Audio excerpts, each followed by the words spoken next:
Hello friends, welcome to our channel ECF creations.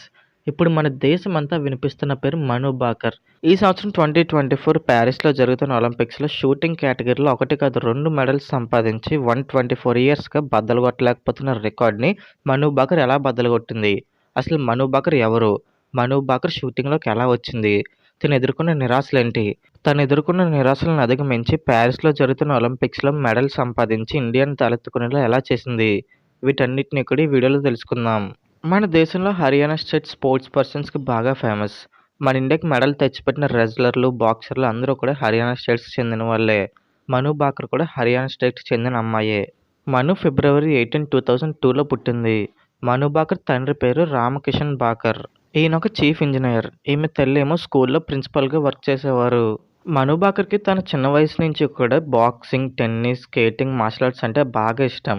అందుకని 4 గేమ్స్‌లో కూడా మంచి పట్టు సాధించింది.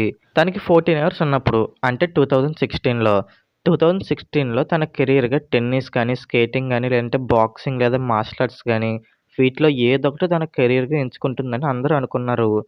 కానీ 2016లో జరిగిన రియో ఒలింపిక్స్ చూసాక తను కూడా ఒక షూటర్ కావాలని డిసైడ్ అయిపోయింది.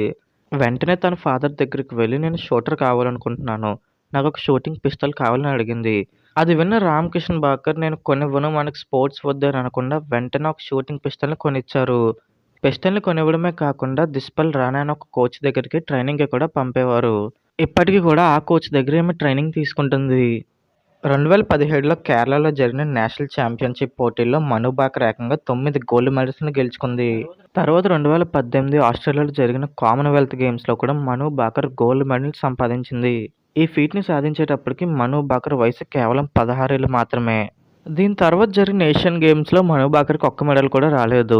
దీని తర్వాత అర్జెంటీనాలో జరిగిన యూత్ ఒలింపిక్స్‌లో మాత్రం ఈమె గోల్డ్ మెడల్ సాధించి చరిత్ర తిరగరాసింది. యూత్ ఒలింపిక్స్‌లో షూటింగ్ కేటగిరీలో ఇండియాకి గోల్డ్ మెడల్ సాధించిన మొదటి భారతీయ మహిళా అథ్లెట్‌గా నిలిచింది. తర్వాత చైనాలో జరిగిన వరల్డ్ ఛాంపియన్‌షిప్‌లో కూడా బాను గోల్డ్ మెడల్ సాధించింది. అలాగే మిక్స్డ్ టీమ్‌లో కూడా గోల్డ్ మెడల్ సాధించింది. వరుస మెడల్స్‌తో దూసుకుపోతున్న మను భాకర్‌కి టోక్యో ఒలింపిక్స్‌లో మాత్రం ఎదురుదెబ్బ తగిలింది. తన పిస్టల్‌లో వచ్చిన రిపేర్ వల్ల తన మెడల్ సాధించలేకపోయింది.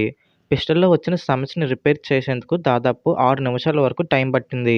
మను అప్పటికే 6 నిమిషాలు లేట్ అయిపోవడం వల్ల తన పక్కనున్న షూటర్లందరూ కూడా మనుని దాటి ముందుకు వెళ్ళిపోయారు. దాంతో టోక్యో ఒలింపిక్స్‌లో మనుకి ఒక్క మెడల్ కూడా రాలేదు. తన తప్పుల్ని సరిచేసుకొని ప్యారిస్ ఒలింపిక్స్‌లోకి బరిలోకి దిగింది. తను ఆడిన ఫస్ట్ మ్యాచ్ నుంచి కూడా గట్టి పోటీ ఇస్తూ వచ్చింది. అలాగే ఇప్పటికే 2 మెడల్స్ సాధించింది. 2 మెడల్స్ గెలిచినప్పటికీ కూడా మనుకి ఒలింపిక్స్‌లో నిరాశ ఎదురైంది. ఎందుకంటే ఆగస్టు 3న జరిగిన 25 మీటర్స్ ఎయిర్ పిస్టల్ ఛాలెంజ్‌లో మను 4థ్ ప్లేస్ వరకొచ్చి ఆగిపోయింది. ఇంకొక్క ప్లేస్ కనుక ముందుకొచ్చుంటే మనుకి ఇంకో మెడల్ వచ్చేది.